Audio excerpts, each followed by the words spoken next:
네, 필살기 고수 외전 시작하도록 하겠습니다. 마이크론의 호실적을 바탕으로 반도체주가 연말 산타랠리를 이끌어주지 않을까 이런 기대감이 있습니다. 물론 산타랠리를 위해선 여러 가지 불안감들이 사그라들어야 할 텐데요. 외환 시장의 동향이라던가 AI 버블론 같은 이슈가 바로 그 부분일 겁니다.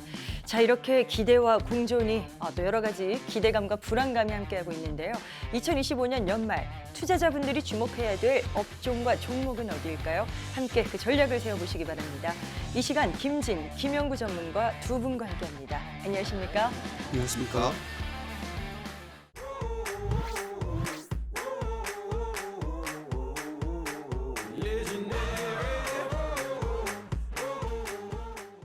네, 필살기 고수회전 오늘 이 시간도 역시 관심 업종 그리고 그 안에서의 탑픽 두 분이 엄선한 그 전략들로 꽉꽉 채워보도록 하겠습니다. 자, 먼저 김진 전문가와 함께하도록 할 텐데요. 오늘 준비하신 업종 과연 어느 쪽일까요? 화면으로 공개합니다.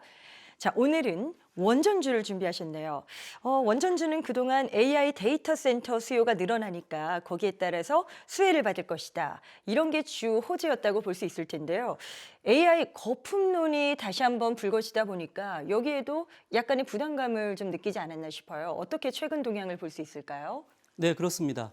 12월 초에 그 젠슨 왕이 AI 확장에 따른 전력 공급 부족을 해결할 대안으로 원자력을 꾸우면서 원전 관련주가 상승 탄력을 받았었는데요. 젠슨 왕이 그 전력 수요가 큰 데이터 센터를 언급하면서 향후 6, 7년 안에 SMR이 대거 등장할 것으로 예상한다고 말했고요. 또 SMR에 대해서 전력망에 부담을 덜어준다면서 필요한 만큼 전력을 생산하고 전력망에 다시 기여할 수 있다고 강조했기 때문에 주가가 올랐었습니다. 네네. 그런데 지난주 오라클과 브로드컴의 실적 발표 이후에 AI 투자에 대한 회의론이 다시 부각이 되면서 AI 관련주들이 급락을 하면서 원전주도 함께 출렁이는 모습을 보였습니다. 특히 그 오라클의 경우 클라우드 인프라 부분의 매출 호조에도 불구하고 자본 지출 증가가 우려 요인으로 거론이 되면서 AI 거품론이 다시 불러일으키게 되었고 네. 또 지난주 후반에는 그 오라클의 그 최대 파트너인 그 블루아울 캐피탈이 미시간주에 건설하는 오라클 데이터 센터에 대한 투자를 처리하기로 했다는 그 소식이 나오면서 시장에서는 AI 투자 성과에 대한 그 의심의 눈초리를 거두지 않는 모습이 이어졌고요. 그러면서 그 AI 기술주들의 하락과 함께 BH를 비롯한 BHI죠. 를 비롯한 원전주들의 그 주가가 일제히 출렁이면서 변동성을 이어가고 있는 모습입니다. 그래도 여전히 증권가에서는 이 원전 관련주에 대해서 이 섹터에 대해서 긍정적인 시각을 보여주는 것 같은데요. 배경을 하나하나 꼽아본다면 미국 쪽에 정부 정책이 있을 거고요. 또 민간 기업들의 투자가 있을 거고 아직까지는 수주 모멘텀이 견조하다. 이런 분석들을 바탕으로 한 것 같은데 어떨까요? 기대할 요인들은 아직 살아있다고 봐도 되는 건지 어떤 시각이실까요? 네, 맞습니다. AI 투자에 대한 이 수익성 우려가 재점화가 되면서 AI 관련 기술주들이 급락을 했고 그에 따라서 그 여파로 이제 원전주들도 조정을 받게 했지만요. 증권가에서는 그 원전주의 그 펀더멘탈에는 문제가 없고 또한 그 미국과의 협력 모멘텀이 지속될 가능성이 크다는 분석이 나오고 있습니다. 네. 특히 그 트럼프 대통령이 지난 5월에 원자력 발전 관련 4개의 행정명령에 서명한 점에 주목할 필요가 있어 보입니다.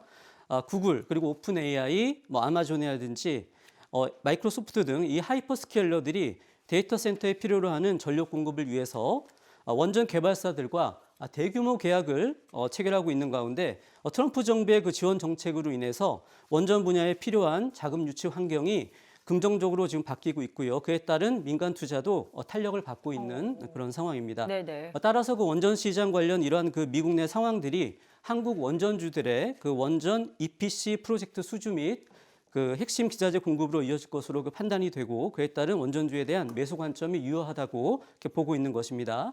특히 그 원전 EPC 수행 역량하고 주기기 제작 기술에 있어서는 경쟁력을 보유하고 있는 한국 원전주들이요.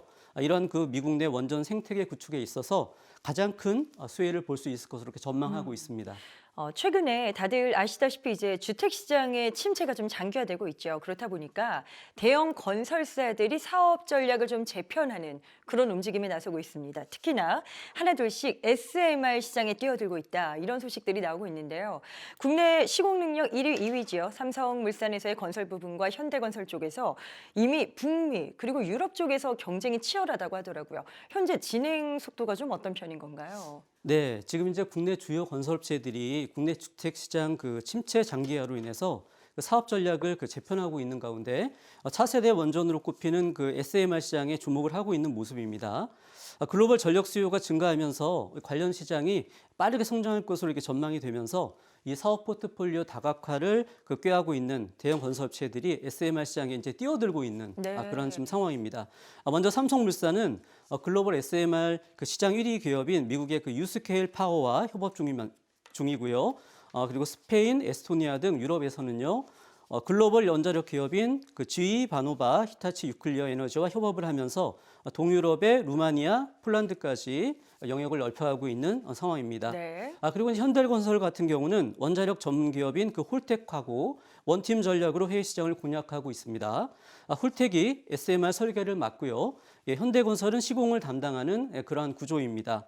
두 회사는 그 최근 미국 정부로부터 미시간주 SMR 개발 사업과 관련해서 4억 달러의 그 보조금을 확보해 놓고 시장 상황을 예의주시하면서 착공 시기를 저울질하고 있는 그러한 상태입니다. 또한 지난주에 그 홀텍이 헝가리 국영 에너지 기업과 SMR 개발 사업 추진을 위한 MOU를 체결하면서 이 현대건설의 동반 진출 기대감이 상승하고 있는 그런 상황입니다. 앞으로 미래 산업 여러 가지 그 직군들을 봤을 때 전력 수요가 늘어날 것이다. 이런 부분에는 많이들 동의를 하실 텐데 문제는 투자자 입장에서 이 원전 섹터주의 변동성이 또 아주 적진 않다 보니까 과연 어떻게 접근을 해야 내가 수익을 극대화할 수 있을까? 여기에 대한 고민들이 많으신 것 같더라고요. 이와 관련해서는 어떤 조언을 주실까요? 네, 제가 오늘 사실 그 원전주를 유망 섹터로 가져오면서 꼭 말씀드리고 싶었던 게 바로 이 단기 변동성에는 크게 일희일비하지 마시라는 겁니다. 11월부터 커져가는 그 AI 거품 논란 속에서 원전주의 주가 방향에 대한 그 의문점도 함께 커져가고 있는 그런 상황이긴 합니다만 결국 그 데이터 센터에 대한 투자는 빠르게 확대되고 있고요. 또 계속해서 확대가 될 것이기 때문에 제인스 랑도 말했듯이 그에 따라 반드시 뒤따라줘야 하는 것이 전력 수급인 것입니다. 네. 따라서 현재 에너지원으로는 턱없이 부족한 이 전력 공급을 해결할 수 있는 그 발전원은 원전밖에 없다. 라는 점을 꼭 염두에 두셔야 하겠고요. 이를 투자의 근거로 삼는다면 이 변동성이 크던 작던 간에 전혀 흔들릴 필요가 없는 것입니다.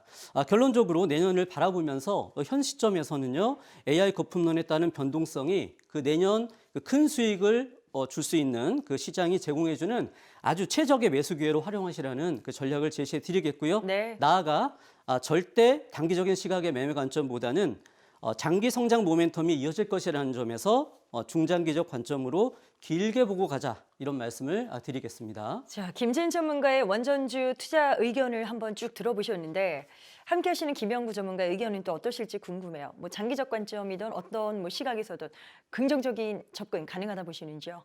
예. 지금 원전주에 대한 시각은 굉장히 좋은 쪽으로 보시는 것이 맞는 것 같고요. 그래요? 네. 제가 패턴 분석을 좀 해봤는데 패턴 분석에서도 보면은 10월에 고점을 찍었던 그 시점에서부터 상당히 눌림목 조정을 많이 겪었던 상황입니다. 지금은 12월 중순이 지났으니까요. 네. 그러면 이들 종목들 중에서 두산에너빌 같은 경우에는 97,400원 고점을 찍고 떨어졌는데 지금 패턴을 잘 보면 WW 패턴을 만들고 있어요. 즉 상승하기 위한 흐름을 만들어내고 있다는 거죠. 그다음에 한전 같은 경우도 54,100원에 고점을 찍어놓고 눌림목 조정인데 45,000원이 지지 라인이 확실히 그 선이 거져 있거든요. 네. 그래서 그 사이에서 저점을 만들고 48,000원과 45,000원 사이에서 저점을 만들고 상승으로 전환하면 전고점 돌파도 충분히 가능해 보여요. 또 현대건설 같은 경우에는요. 78,500원에 최근에 고점을 찍어놓고 좀 눌렸는데요. 다시 또 이 고점인 8만 원을 갖다 돌파할 것으로 보여집니다. 그래서 이 그 원전주들 같은 경우는 지금이 적소에 매수하기 좋은 시점으로 보여지는 구간이라는 점 참고해 보시면 되겠습니다. 네, 알겠습니다. 계속해서 김진 전문가의 원전주 투자 전략 자세한 내용이 궁금하시다면요. 카카오 채널 필살기 고수회전 이렇게 검색해서 친구 추가하시면 되겠습니다. 많은 관심 바랍니다. 자, 그렇다면 이제 종목으로 넘어가 봐야죠. 탑픽 두 가지를 소개해 드릴 텐데요. 첫 번째 기업부터 화면으로 공개하겠습니다. 자, 원전주 화제 종목 두산 에너빌리티부터 가보도록 합니다. 네, 최근 1년간 200% 이상 오른 대형주들이 잇따라 투자 경고 지정을 좀 받으면서 좀 대상이 되고 있는 상황인데요. 그 중에 하나가 바로 지금 탑픽으로 언급하신 두산 에너빌리티가 아닌가 싶은데 이 부분에 대해서 먼저 어떤 시각이신지 좀 들어보고 싶어요. 네, 그렇습니다. 이번에 그 두산 에너빌리티와 함께 SK 하이닉스 그리고 현대 로템 등 그 1년간 200% 이상 그 상승 요건에 해당되는 대형주들이 투자 경고 종목에 지정되면서 논란이 이렇습니다. 투자 경고 종목 지정 조건에는요 6가지 유형이 있는데요. 대부분 그 중소형주에 대한 주가 조작 방지 목적으로 만들어진 것입니다. 그 중에 한 조건이 그 1년간 200% 이상 그 초장기 상승 및 불건정이라는 유형인데 한국거래소가 그 2023년 당시에 초장기 상승 이 불건전 요건 유형을 신설한 계기는요. 그해 4월 달에 무더기 하한가 사태를 불러온 CFD 사태와 또한 그해 10월 달에 영풍재지 주가 조작 사건 때문입니다. 네. 당시 그 특정 세력이 소수 계좌를 활용해서 유동성이 적은 이 중소형 종목을 대상으로 장기간에 걸쳐서 주가를 조작하는 사태가 드러났고요. 이에 대한 규제를 하고자 그해 10월에 투자 경고 종목 유형의 초장기 상승과 불건전 요건 유형을 신설한 것입니다.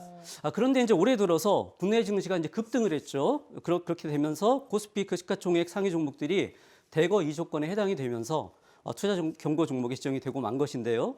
하지만 이 소수 세력의 시세 조정이 전혀 통하지 않는 이 코스피 대형주들을 대상으로 이 같은 기준을 적용하는 것이 맞느냐라는 이 비판과 함께 이 투자자들의 불만이 확산이 된 것입니다.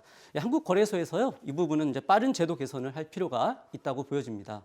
이렇게 비록 거래소의 투자 경고 어떤 그런 부분들은 받았지만 원전 대장주로서의 역할은 또 톡톡히 하고 있는 게 두산 에너빌리티가 아닌가 이렇게 생각이 듭니다.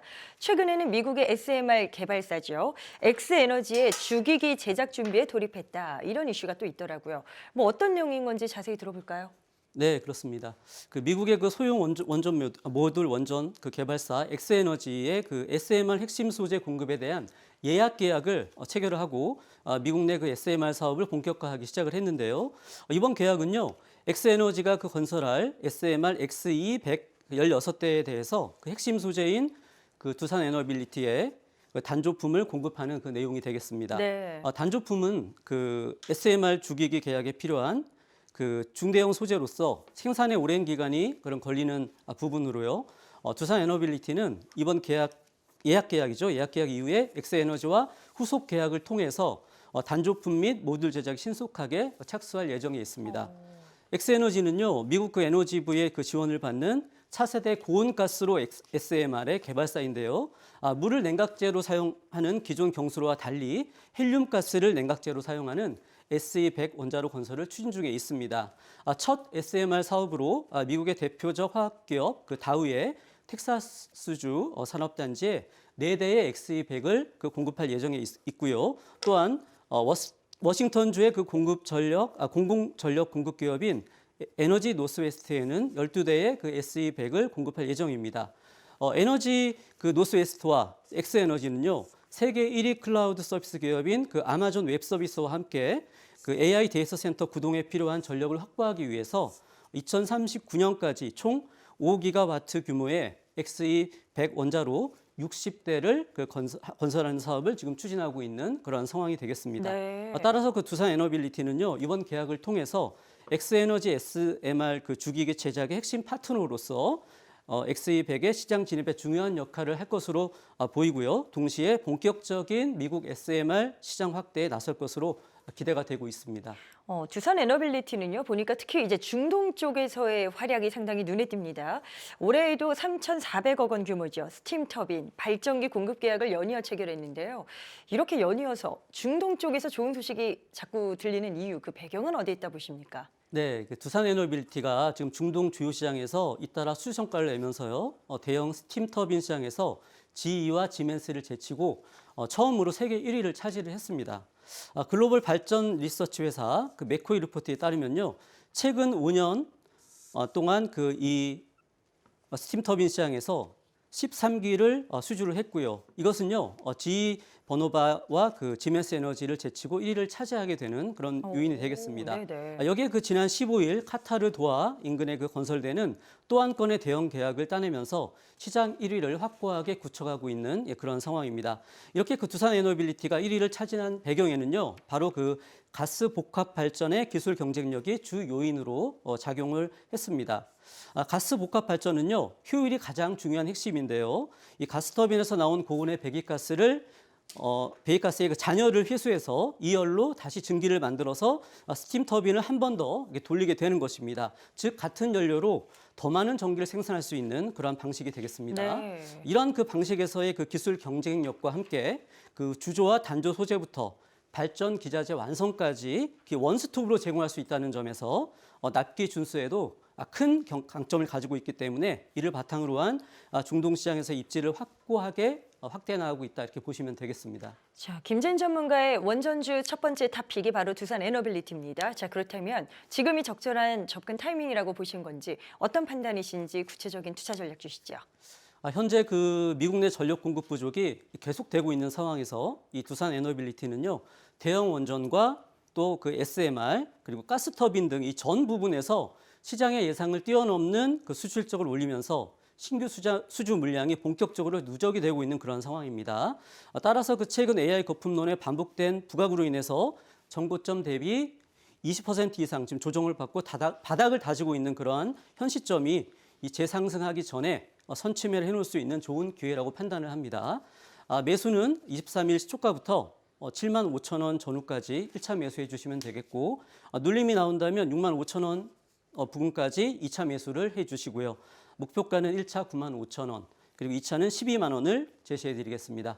손절가는 종가 기준으로 5만 8천 원 잡으시면 되겠습니다. 네, 구체적인 투자 밴드도 꼭 참고해 보시길 바랍니다. 자, 계속해서 김진 전문가의 탑픽 첫 번째였죠. 두산 에너빌리티에 대한 다양한 전략이 궁금하다. 이러신 분들은요, 카카오 채널 필살기 고수외전 검색해서 친구 추가하시면 되겠습니다. 다음은 두 번째 종목으로 가보도록 할까요? 원전주 두 번째 탑픽입니다. 바로 만나보시죠. 자, 이번에 가볼 곳은 BHI가 등장합니다. 최근에 또 거침없는 우상향 패턴을 보여주고 있는데 지난달 초에는 5만 원 선에서 등락이었고요. 그러다가 이제 12월 들어서 거래량이 실리면서 좋은 분위기를 만들어가고 있습니다. 뭐 어떤 관점에서 접근하신 건지 기본 베이스부터 좀 들어볼까요? 네, 최근 한 달간의 이 BHI 주가 상승을 견인한 핵심 동력을 먼저 네. 보겠는데요. 먼저 첫 번째는 이제 주력 사업인 배열 회수 보일러 HRSG라고 합니다. 이것의 그 잇따른 수주 성공, 그리고 두 번째는 이 글로벌 원전 시장의 부활에 있다 이렇게 보시면 되겠습니다. 여기에 그 AI 데이터 센터 전력 공급 부족 이슈로 원자력 발전과 또 LNG 발전의 그 중요성이 동시에 부각이 되면서 두 가지 핵심 솔루션을 모두 보유하고 있는 이 동사에 대한 그 시장의 재평가가 빠르게 진행되고 있다 이렇게 분석해 드리겠습니다. 네, 이게 보니까 BHI에서 전체 매출의 57%, 그러니까 이제 절반 이상을 차지하는 게 HRSG 부분이라고 합니다. 보니까요, 가스터빈의 배기가스를 활용해서 추가적인 증기를 생산하는 장치다. 이렇게 지금 설명이 되던데, 포스코 ENC 같은 대형 고객사와 계약이 좀 나오나 봐요. 이렇게 된다면 앞으로도 좀 기대할 만한 고무적인 부분이 있다고 볼 수 있을까요? 예, 그렇습니다. 기본적으로 그 올해 그 글로벌 시장 전반에서 이 가스터빈 쇼티지 현상이 발생하고 있는 가운데 LNG 시장의 확대로 인해서 BHI의 수주 모멘텀이 더욱 강화되고 있기 때문입니다. 특히 그 AI 데이터 센터 투자 확대가 본격화되면서 원자력과 함께 그 LNG가 브릿지 연료가 아닌 파트너 연료로 그 제조명을 받고 있고요. 그에 따른 중요성이 더욱 커지고 있는 그런 모습입니다. LNG 복합 화력 발전용 HRSG 분야에서 그 말씀해 주셨던 그 포스코 ENC와의 그 약 500억 원 규모의 공급 계약을 포함해서 올해에만 9건의 그 HRSG 수주를 달성을 하면서 올해 누적 신규 수주액이요 무려 1조 7천억 원에 근접을 하면서 역대 최고 기록을 계속해서 경신해 나가고 있는 그러한 상황입니다. 네. 이러한 그 수주 실적을 바탕으로 11월 이후에 AI 거품론 부각으로 대부분의 원전주들이 조정을 받고 있는 그런 가운데서도 군계일하게 그 신고가 랠리를 펼치고 있는 모습입니다. 자, BHI 수급을 한번 보도록 하겠습니다. 눈에 띄는 부분들이 최근 큰 손들의 손바뀜이 나타나고 있다. 이렇게 관측되고 있다는 게 포인트가 아닐까 싶은데요. 어떨까요? 글로벌 스마트머니가 유입되고 있는 과정으로 봐도 되는 건지 수급적인 동향은 어떻게 체크하셨어요? 네, 그렇습니다. 수급 측면에서 보면 이 특징적으로 눈에 띄는 모습이 포착이 되었는데요. 먼저 그 준비해온 차트를 한번 보시면서 네. 말씀을 드리도록 하겠습니다. 차트 차트는 이제 BHI의 일봉 차트인데요. 보시면 12월 들어서 그 직전 신고가를 그 두 차례 이게 돌파를 하면서 다시 상승 추세에 들어선 모습을 볼 수 있습니다. 바로 5일과 12일입니다. 차트에서 이 빨강색으로 네모로 표시된 그 두 군데를 보시면 되는데요. 이 그 두 번의 돌파를 하면서 장대 양봉과 함께 아래 그 거래량을 함께 보시면 모두 그 거래량이 폭발을 하면서 각각 60일 신고 거래량과 120일 신고 거래량까지 기록을 했습니다. 여기서 이제 중요한 점이 있는데요. 그 부분은 이 이틀 동안 외국인 투자자들이 각각 727억과 944억 원의 대량 순매수를 보였다는 점입니다. 또한 그 기관도 외국인보다는 좀 적지만 지난 한 달 동안에 약 418억 원의 그 순매수를 해주면서 글로벌 스마트머니의 유입과 함께 기관이 또 함께 이렇게 주도하는 수급 장세로 지금 전환되고 있다 이렇게 보시면 되겠고, 네. 이와 함께 이제 주가가 이제 하방 정직성을 확보하면 물론이고 다시 그 상방으로 즉 신고가 영역으로 다시 주가의 방향이 열리고 있는 그 신호로 해석할 수 있는 그런 차트를 만들어준 그런 모습입니다.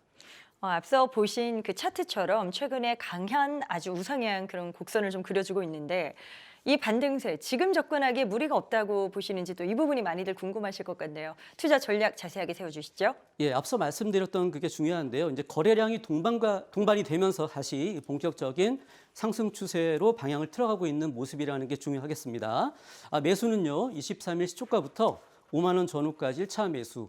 만약에 눌림이 나온다면 4만 5천 원 선까지 2차 매수해 주시면 되겠고요. 목표가는 1차 6만 5천 원, 그리고 2차 8만 원을 제시해 드리겠습니다. 손절가는 종가 기준으로 4만 원 잡으시면 되겠습니다. 네, 알겠습니다. 계속해서 김진 전문가와 함께하고 싶다. 이런 분들은 카카오 채널 필살기 고수 외전을 검색해서 친구 추가하시면 되겠습니다. 이번에는 김영구 전문가의 전략 자세하게 좀 들어보도록 할 텐데요. 어떤 업종인지 궁금해지네요. 화면으로 공개하겠습니다. 자, 김영구 전문가의 관심 섹터 제약바이오가 등장을 합니다. 네, 국내 제약바이오 쪽에는 또 좋은 소식도 계속 전해지고 있습니다. 올해 국내 제약바이오 기업들의 기술 수출 규모가 20조 원을 돌파했습니다. 역대 최고치를 기록한 거고요. 당연히 이제 전년보다 더 놀라운 그 괄목할 만한 성과를 기록한 건데 김영구 전문가님, 이 성과에 대해서 어떤 의의가 있다고 좀 받아들일 필요가 있을까요? 네. 이제 우리나라 바이오 기업들은 이제 역대 최고라는 수식어를 계속 달게 될 것 같고요. 네. 이제 20조 원의 기술 수출 규모를 자랑했던 것도 기술 수출의 전성 시대를 맞이했다 이렇게 볼 수 있겠고요. 지난해에는 한 8조 원 정도의 기술 수출이었는데 이걸 훌쩍 뛰어넘었죠. 단순한 신약 하나의 성공이 아니라 플랫폼 기술이라는 그 산업 구조의 변화가 본격적으로 시작됐다고 봐야 되는 겁니다. 이번 기술 수출의 특징이 기업마다 좀 다른데요. ABL 바이오 같은 경우는 그랩바디 B를 갖다가 뇌혈관 장벽을 갖다 통과하는 운송 기술인데 대부분 약물이 98%가 이 장벽을 통과 못한다고 알고 있어요. 근데 이걸 통과시키는 기술로 인해서 8조 원의 기술 초대형 딜을 갖다가 성공시킨 거죠. 네. 그 알테오젠 같은 경우는 정맥 주사, 요것 때문에 그 피하 주사로 바꿔주는 그 키트루다 SC의 플랫폼 상업화를 보여줬고요. 리가켄 바이오 같은 경우는 에디시 플랫폼, 이걸로써 글로벌 관심을 집중시키고 있어요. 그 외에도 펩트론이라든가 여러 기술 기업들이 많이 있는데 이 기술 기업들의 진취적인 기업들의 그 기술이 결국 우리나라의 바이오 산업을 완전히 뒤바꿔 놓는 그런 모습으로 나아갈 것 같습니다. 특히 최근에 국내 바이오 제약 업계가 중국 쪽 공략에 상당히 속도를 내는 것 같더라고요. 그동안은 미중 갈등이나 여러 가지 또 이슈로 좀 주춤한 모습이었는데 중국은 세계 최대 의약품 시장 중 하나 아니겠습니까? 미국, 유럽과 같이 꼭 진출과 어떤 확장에 성공해야만 되는 그런 시장이 아닐까 싶은데요. 네, 중국 시장은 사실 세계 2위의 의약품 시장이라고 볼 수 있어요. 우리가 네. 중국 시장을 공략하는 주된 이유는 2025년에는 약 175조 원 정도, 그다음에 연평균 5%씩 성장을 해서 2029년에는 한 200조 원이 넘는 이런 그 시장이 성장하기 때문인데요. 최근에 미국과 중국의 갈등 속에서 우리 바이오 기업들이 신약과 의료기기에 대한 중국 현지 허가라든가 판매 이런 것들에 나서면서 중국에서 개발된 유망 후보 물질을 또 파이프라인에 편입시키는 이런 효과를 가져오고 있어요. SK 바이오판 같은 경우는 국산 41호 뇌전증 신약이죠. 세노바메이트가 중국 MMPA를 갖다가 통과를 했고요.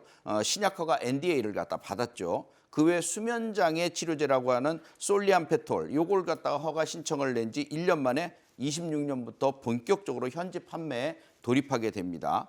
글로벌 확장을 위해서 이런 기업들이 이정표를 갖다 찍고 있는데요. LNC 바이오 같은 경우에도 중국 기업과 함께 인체 조직 기반 의료기기인 메가돈 플러스 이런 것들을 판매하기 시작했고, 에피스 홀딩스 같은 경우에는 차세대 ADC 기술을 확보하기 위해서 중국의 프론트라인과 공동 사업을 개발을 하게 되죠. 결국 우리나라 바이오 기업들의 중국 진출은 기정사실화되어 있다고 볼 수가 있겠습니다. 알겠습니다. 올해는 특히나 비만 치료제 이쪽 분야 관련된 경쟁이 상당히 뜨거웠습니다. 특히 국내 제약사들도 이제 비만 치료제 시장에 여러 가지 출사표를 던지고 있는데, 특히나 경구용으로 먹는 방식의 비만 치료제로 무기를 앞세워서 한번 글로벌 시장을 공략해 볼까라는 움직임이 활발합니다. 과연 이 경구용이라는 그 제재의 특성상 어떤 정도의 성공력을 보여줄지, 뭐 어떻게 예상해 볼 수 있을지 이것도 한번 따져볼까요? 일단 결론부터 얘기하면 너무 큰 기대감은 안 가지는 게 좋겠습니다. 그래요? 예. 네. 일단 비만 치료제 시장에서는 위고비와 마운자로가 빅매치가 벌어졌는데요. 국내 비만 시장에 판도를 가를 수 있는 마운자로의 공세가 뒤를 따랐습니다. 릴리의 마운자로는 임상 3상에서 평균 22%의 체중 감량을 갖다 효과를 기록을 했는데요. 그 전에 나왔던 위고비 같은 경우는 평균 13%거든요. 그러면 데이터 자체에서 볼 때 일단 마운자로가 이겼다고 봐야 되는 거예요. 그러니까 위고비는 그걸 만회하기 위해서 가격 인하를 갖다가 단행하는 이런 경쟁 체제를 갖다 벌이고 있거든요. 네네. 근데 이런 상황에서 이제 경구용 쪽으로 해서 일동제약이라든가 우리나라 기업의 D&D 파마텍, 메세라 이런 기업들이 이제 그 뒤를 따르면서 경구용을 갖다 개발을 했는데, 사실 경구용은 이 주사제에 비해서는 사실 턱없이 모자라는 데이터를 보유하고 있어요. 그래서 이것이 이 피하 주사제 쪽으로 가는 이 내용을 갖다가 체중 감량이나 이런 것들을 감당하기에는 좀 어렵지 않겠나. 그래서 시장 장악을 하기에는 아직 좀 힘들 것 같다. 이렇게 말씀을 드립니다. 그렇군요. 사실 글로벌 헬스케어 지수는 지난 수년간 정체기를 겪었습니다. 그러다 최근에 이제 또 반등 국면을 보이면서 전 세계 투자자들의 관심을 받고 있죠. 제약바이오 섹터, 특히나 올해를 이런 분위기를 바탕으로 해서 내년이 제약바이오 섹터의 원년이 될 것이다. 이런 증권가의 시각도 나오고 있던데, 뭐 앞으로는 장밋빛 일들이 더 많아질까요? 어떻게 네, 생각하실까요? 맞습니다. 뭐 네. 좀 원년이 될 것 같습니다.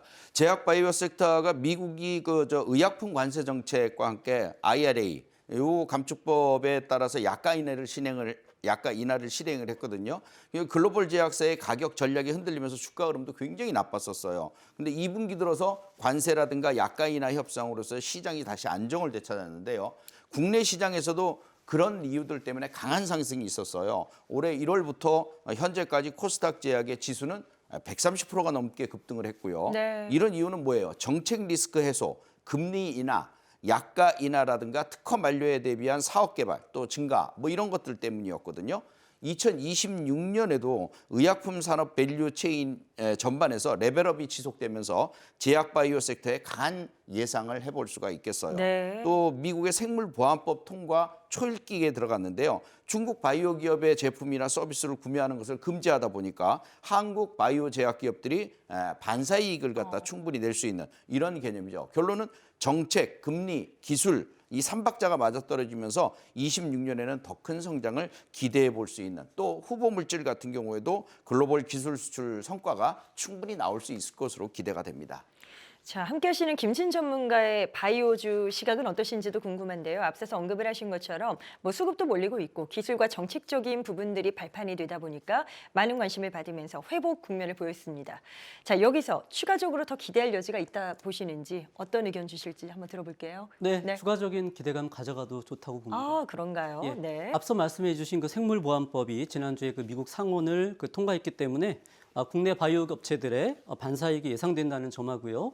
또한 그 내년 그 1월 12일부터 3일간 열리는 그 JP 모건 헬스케어 컨퍼런스를 앞두고 있는데 여기에 그 참가하고 또 발표 등이 예정되어 있는 기업들을 중심으로 해서 이 바이오 섹터가 재차 주목받을 것으로 보이기 때문에 수급 유입과 함께 좋은 주가 움직임이 예상이 됩니다. 네. 본 방송을 통해서 제가 9월 29일에는 SK 바이오팜 그리고 10월 20일에는 한미약품을 이제 추천드리는 바가 있는데요. 이후 급등을 또 했었고 12월 달에 들어서는요. 약간의 조정이 지금 잘 받고 있으니까요. 다시 좋은 매수 타점 범위에 들어왔습니다. 따라서 두 회사는요. 또한 그 마침 또 JP 모건 그 헬스케어 컨퍼런스에 또 참여가 예정되어 있는 만큼 그 전에 좀 미리 선점을 해두면 좋을 것이라는 그 관점도 저 제시해 드리겠습니다. 네. 그리고 그 잠시 후에 그 히든즈 코너에서도 마침 JP 모건 컨퍼런스에 참석이 예정되고 있는 또 다른 그 바이오주를 준비해 왔으니까요. 잘 시청하시고 그 참고해 주시면 되겠습니다. 히든주에 대한 힌트까지 미리 살짝 들어봤습니다. 계속해서 김영구 전문가의 제약바이오주에 대한 투자 전략 궁금하시다면 카카오 채널 필살기 고수 우회전 이렇게 검색해서 친구 추가하시면 되겠습니다. 자, 바이오 쪽에 대한 산업 동향은 체크하셨고요. 그렇다면 어떤 종목을 주목할 만한지 토픽으로 넘어가 보겠습니다. 첫 번째 기업부터 만나보시죠. 자, 제약바이오 알테오젠부터 가보도록 합니다. 코스피로 이전 상장을 시도하고 있죠. 이제 셀트리온에 이어서 두 번째로 코스피행을 시도하게 되는 건데 최근에 약간 좀 이슈가 있어서 이걸 먼저 짚어보고 출발할까 합니다. 핵심 플랫폼에 대한 특허 리스크가 불거지고 있습니다. 뭐 치명적인 이슈라고는 보지 않아도 되는 건지 어떤 판단이 필요할까요? 네, 최근 11월까지만 하더라도 그 신고가이신으로 잘 나가면서 56만 9천 원의 고점을 찍었던 이 종목이 단기에 25%나 급락하는 네. 상황이 발생을 했습니다. 이거는 이제 할로자임이건 특허 분쟁이 때문에 나타난 현상인데요. 할로자임이 이번에 IRP 청구를 한 거는 배양 방법에 대한 관한 특허를 갖다가 건 것이거든요. 그 알테오젠의 핵심 기술인 피하주사 제형 변환 플랫폼인 ALTB4 요것의 물질 특허와는 구분이 확실히 되기 때문에 알테오젠은 이미 대응 방식을 준비를 완료를 했고 또 머크사도 이 부분을 이미 다 검토하고 점검을 오래도록 한 상태입니다. 네. 그래서 전혀 문제없는 내용이에요. 또한 시장의 규모인데 키트루다의 유럽 전체 매출 비중이 약 17% 정도 되는데요. 이 중에 독일 비중은 2% 정도밖에 안 돼요. 그 큰 시장 규모도 아니기 때문에 결국 실적이나 수주 이런 것들로 타격을 입을 이유가 없으니까 이 알테오젠의 코스피 이전 행에는 변함이 전혀 없을 것으로 예상이 되고 있습니다. 자, 그렇다면 PER이 너무 높다라는 지적은 또 어떻게 해석할 수 있을까요? 보면 바이오 업종 평균 대비 높습니다. 이런 부분들이 주가에 향후 큰 부담이 되진 않을까. 뭐 투자 전략 차원에서 포트에 담아도 될까라는 의문이 생길 수도 있거든요. 예. 여기에 대해서는 어떻게 보세요? 예, 제왕은 제왕다워야죠. 알테오젠의 퍼가 2025년 기준 148배 이상 뭐 300배까지 전망하는 쪽도 있는데요. 증권사가 있는데 동종 업계 대비해서 매우 높은 수준인 건 맞아요. 네. 그러나 제왕이기 때문에 이렇게 또 갈 수 있는 것이고요. 최근 실적 급증과 함께 기술 수출 기대감이 반영되면서 주가가 급등했던 것은 사실이에요. 그러다 보니까 고평가 논란에 시달릴 수 있겠죠. 그런데 이제 특허 문제라든가 조금 전에 말씀드렸던 네. 그다음에 기술 수출 이런 내용들도 보면은 결국 실적으로 답해주는 게 아닌가 보여져요. 그래서 그 실적으로 답해주면 고평가 논란은 금방 사그라들 것으로 보여집니다. 그래서인지 최근에 알테오젠의 단기 급락을 매수할 수 있는 기회로 삼아보자라는 의견도 여러 들리더라고요. 단기 반등을 노릴 수 있는 포인트가 앞서 말씀 주신 그런 어떤 모멘텀 외에 또 요소가 따로 있을까요? 네, 맞습니다. 이게 이제 일단 그거부터가 먼저 제일 중요하겠죠. 떨어진 이유가 뭐야? 라가는 이것이 이제 주요 내용이 돼야 될 텐데요. 이번 할로자임이 독일 내 특허 가처분 결정에 따른 악재를 받았던 것인데 독일 비중은 2%밖에 안 돼요. 결국 큰 문제점은 없을 것으로 보여지고 또 주가가 많이 상승해서 밸류가 높다라는 인식 속에서 핑계거리가 필요했는데 그것 때문에 기간 조율을 갖다가 좀 하자는 얘기죠. 가격 조정을 하겠다는 얘기죠. 네. 그래서 57만 원 고점부터 41만 원까지 폭락했던 그런 내용이 나타난 거고요. 근데 악재가 크지 않기 때문에 크지 않은 악재에 비해서 너무 많이 떨어졌다는 건 이건 싸다라는 인식으로 해석을 해줘야죠. 그래서 기술적 분석상 지지선은 41만 원, 40만 원 여기에 있기 때문에 이번 저점을 41만 원 선에서 어느 정도 마무리 짓고 11월 18일 날 상승 반전의 신호가 들어왔다는 점 이거는 중요한 내용으로 보여진다 이렇게 말씀을 드리겠습니다. 자, 그럼 이어서 바로 구체적인 매매 밴드를 잡아볼까 하는데 최근의 동향을 바탕으로 해서 어느 정도 기간, 어느 정도 목표치까지 예상을 하시는지 의견 주시죠. 네. 적정 매수가는 44만 원 선 전후서부터 42만 원 선 사이가 좋고요. 만약 여기서 눌림목 들어온다면 이건 줍줍해야 되는 라인이니까 40만 원 사이까지 2차 매수를 해주시면 되겠습니다. 목표치는 1차 목표치 46만 원, 2차 목표치 47만 5천 원, 3차 목표치는 50만 원과 돌파 그 이상까지도 보겠습니다. 네. 손절가는 38만 원 잡아드립니다. 자, 이렇게 해서 첫 번째 토픽을 들어봤습니다. 계속해서 바로 두 번째 토픽으로 넘어가 보도록 할 텐데요. 제약바이오주, 이번엔 어디가 등장할지 궁금합니다. 바로 보실까요? 자, 이번엔 메디포스트가 나옵니다. 지난 9월인가 김영구 전문가께서 히든주로 한번 언급을 하셨던 종목이 아닌가 싶은데 목표가 도달했다가 내려왔죠. 네네, 맞습니다. 다시 한번 또 언급이 되네요. 네네. 네. 9월 29일 14,000원 선에서 추천을 하면서 13,500원까지는 한번 매수를 해도 네. 좋다라고 말씀드렸는데 13,500원 선에 평단가를 만들 정도로 아주 좋은 가격대 매수가 잘 됐어요.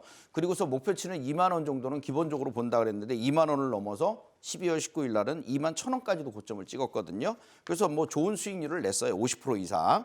근데 단기에 50% 이상 이렇게 수익률을 냈는데 문제는 이제 급등을 하다가 고점을 찍고서 좀 떨어졌단 말이에요. 오히려 이건 기회가 된다라고 판단을 한 거죠. 기회다. 그래서 이제 네. 추천 종목으로 가지고 나왔습니다. 최근에 메디포스트는 2,050억 원 규모의 자금을 조달했다라는 이슈가 또 있었습니다. 보니까 스카이레이크나 크레센도 같은 어떤 기존의 최대 주주 그리고 또 국내 투자자들의 참여가 있었던 것으로 알려지는데요. 이렇게 조달한 자금으로 뭐 어떻게 활용할 계획인지 전해지고 있나요? 네. 줄기세포 치료제 개발사인 메디포스트의 스카이레이크라든가 크레센도 이런 기존 최대주주가 국내 투자자의 참여로 인해서 2,050억 원 정도의 자금 조달 계약을 체결을 했는데요. 지금 이 자금이 2,050억만 들어간 게 아닙니다. 그 전에도 계속 들어갔거든요. 그 얘기는 뭐냐? 이걸 끝까지 완결시키겠다라는 개념으로 보여져요. 그래서 카티스템의 미국 3상에 대한 성공 가능성 때문에 대규모 투자를 단행한 것으로 보여지고요. 두 대주주가 지금 100m 중에서 10m 남았어요. 이제 땅굴을 팠는데 다 팠어요. 그래서 그만큼 남아 있는데 3상 완료하겠다는 이런 의지로 보여집니다. 네. 이를 위해서 FDA의 임상 시험 계획서인 IND를 갖다가 제출할 예정이고요. 내년 상반기에는 첫 환자 투약을 목표로 하고 있고요. 또 일본 시장에서는 상업화 추진을 갖다가 속도를 낼 것으로 보여져요. 이미 2025년 11월에 종료가 됐고요. 임상 3상이 26년에는 상반기 임상 결과를 발표하고 그다음에 하반기에는 PMDA 일본의 품목 허가를 갖다가 신청할 예정입니다. 이렇게 되면 임상 3상과 상업화에 필요한 재원을 마련한 것으로 봐야 되고 글로벌 시장에 진출이다. 이렇게 생각을 해두시면 되겠습니다. 자, 메디포스트는 많은 분들이 국내 제대열 보관 사업 그리고 줄기세포 치료제 이쪽에 강점이 있다는 걸 알고 계실 텐데요.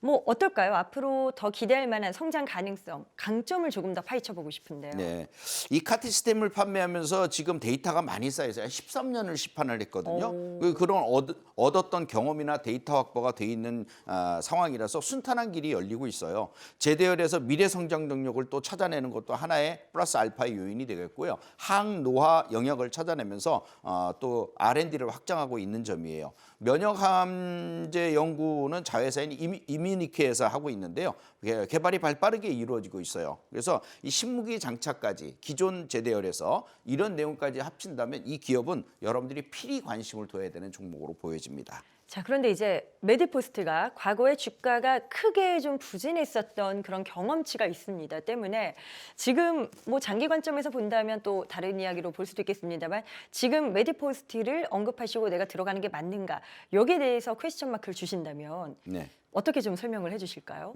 지금 그렇지 않아도 주가가 계속 올라가서 따라가기가 좀 벅차는 그런 좀 부담감이 있었는데 요번 이틀 동안에 폭락을 한 것이 아주 좋은 기회가 됐습니다. 네. 장기 낙폭가 대주라서 제가 여러분들에게 전후 종목이라고 말씀을 드렸던 종목인데요.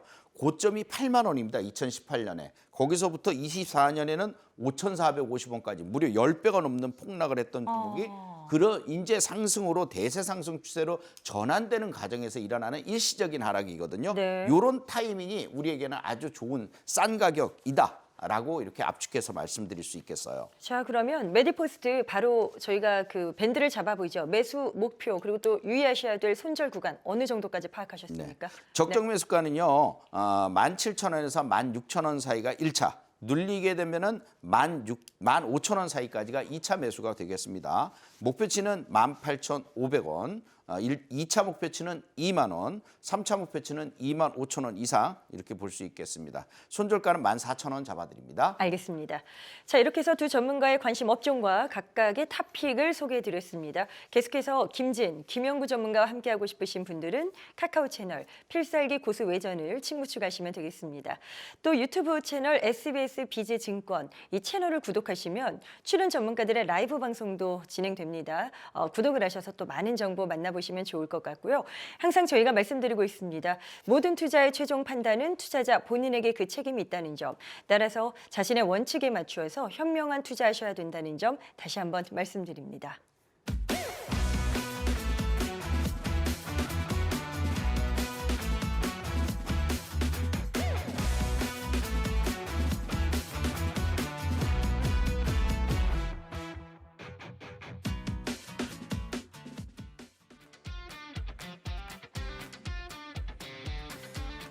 네, 많은 분들이 기다리시는 시간, 두 전문가가 엄선한 히든주를 만나보도록 하겠습니다. 이름 그대로 저희가 방송에서는 종목명을 공개하지 않고요. 카카오 채널 필살기 고수 외전으로 친구 추가하시면 자세한 내용들 직접 확인하실 수 있겠습니다. 자, 김진 전문가의 히든주부터 가볼 텐데 앞서서 제약바이오다라고 힌트를 주셨거든요. 소개 한번 들어볼까요? 네, 오늘 가져온 히든주는요. 그동안 그 신약 모멘텀의 부재로 긴 횡보 국면을 보였으나 최근 본격적인 그 신약 라이센스 도입 및 개발 행보로 인해서 내년에는 신약 모멘텀 부각에 따른 주가 상승 및 밸류에이션 리레이팅 국면에 진입 가능성이 매우 높은 그런 바이오 기업이 되겠습니다. 투자 포인트 세 가지를 가지고 왔는데요. 네네. 먼저 첫 번째 포인트는요. 주력 바이오 시밀러 그 3종이 그 유럽 처방 1위를 기록하고 있다는 점입니다. 그 신약 개발 코드명이 그 CT P13SC가 있는데요. 이 미국 시장에서 이게 기대 이하의 성과를 지금 보이고 있음에도 불구하고 유럽 시장에서 신규 시밀러 3종의 그 처방이 크게 늘면서 수익성이 예상보다 아주 빠르게 개선 중에 있는 그런 상황입니다. 네. 두 번째 포인트는요. 향후 그 개발 중인 그 신약들의 임상 성과 도출에 따른 이 파이프라인 가치 부각 기대감이 상승 중이라는 점입니다. 개발 중인 그 2종의 신약 임상 일상 진입을 했고요.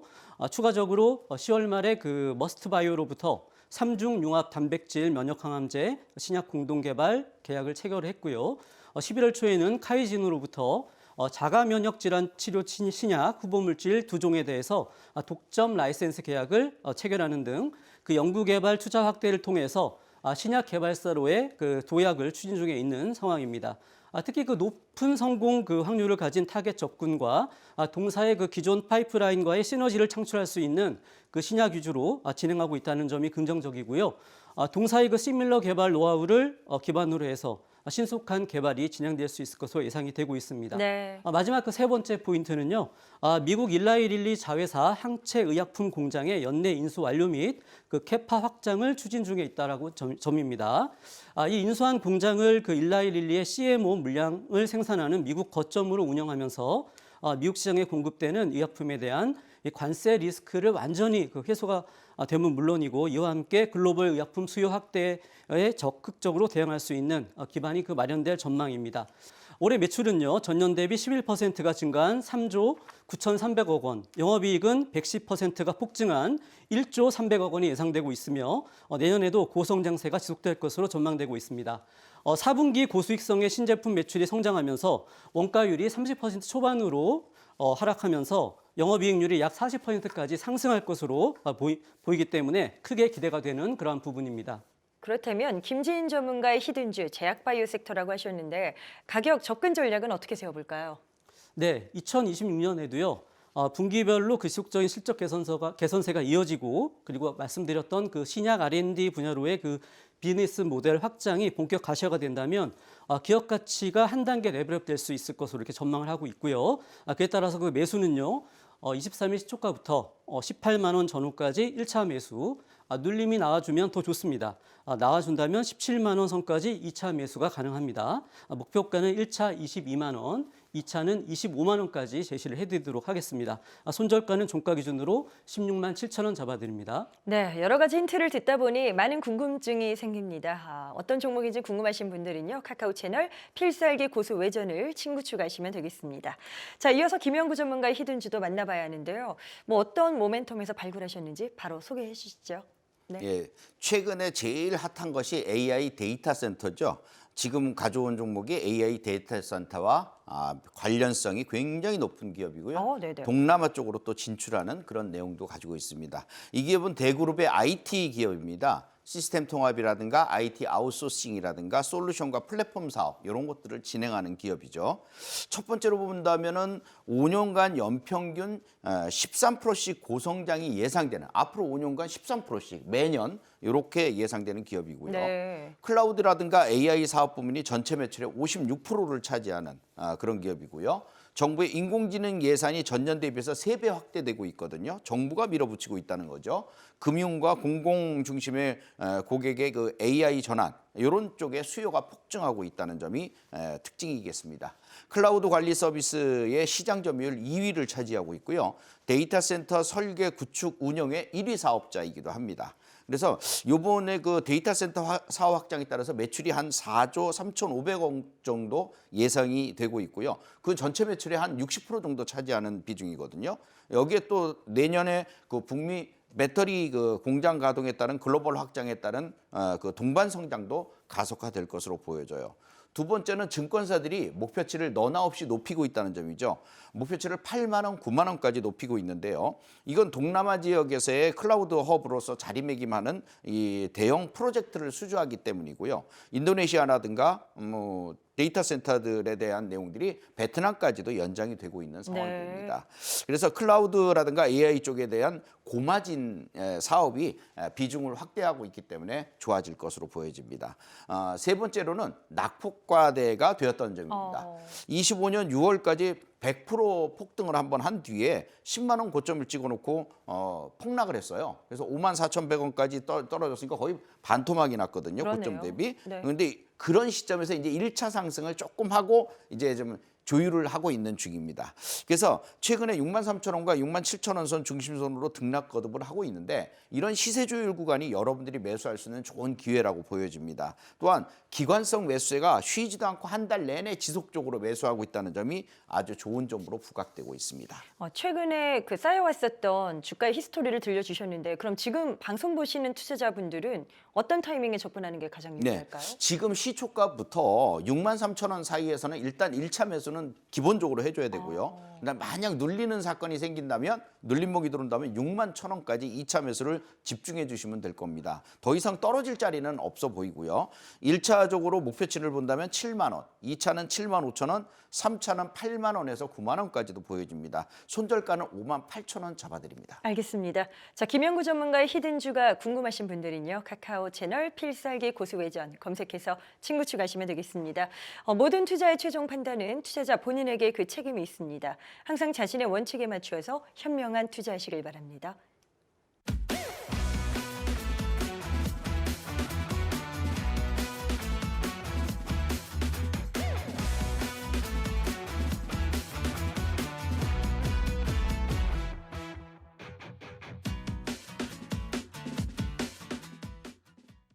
네, 저희가 준비한 내용은 여기까지입니다. 계속해서 더 많은 전문가와 함께하고 싶으신 분들은 카카오 채널 필살기 고수외전 이렇게 검색해서 친구 추가하시면 되겠습니다.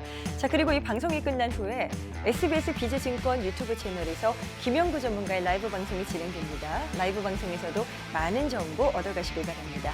자, 저희는 다음 이 시간 또 알찬 내용으로 함께하도록 하죠. 시청해주셔서 고맙습니다.